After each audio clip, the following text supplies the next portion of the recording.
بیٹی تم کتنے پیارے لگ رہے ہیں آپ دونوں. تم یہاں پہ کیا کر رہی ہو میری بچی؟ ویسے آپ یہاں کیا کر رہی ہیں؟ آپ تو بازار جانے والی تھی نا؟ یہی کہا تھا نا آپ نے مجھ سے؟ یہی کہا تھا. تو پھر اس آدمی کے ہاتھوں میں اپنے ہاتھ ڈال کر کیا کر رہی ہیں آپ؟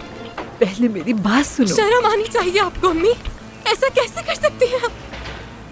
آپ کو اس دھوکے باز اور بے وفا آدمی سے یہاں پر اس طرح ملتے ہوئے شرم آنی چاہیے. زبان سنبھال کر. دھوکے باز کسے کہا تم نے؟ اپنے باپ کے بارے میں ایسا کہہ رہی ہو؟ نہیں، یہ بھی کافی نہیں.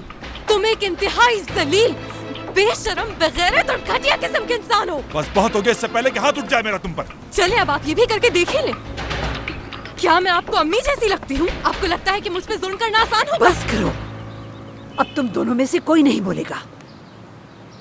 میں یہاں اس آدمی سے طلاق لینے آئی تھی. طلاق لینے؟ اسی وجہ سے میں یہاں ابراہیم سے ملنے آئی تھی. میں نے کسی سے کچھ نہیں کہا تھا. میں یہ کام تمہارے دادا کے علم میں لائے بغیر خاموشی سے کرنا چاہتی تھی. کیا لگا میں اس سے دوبارہ تعلق قائم کر لوں گی؟ ہاں؟ شرم آنی چاہیے تمہیں.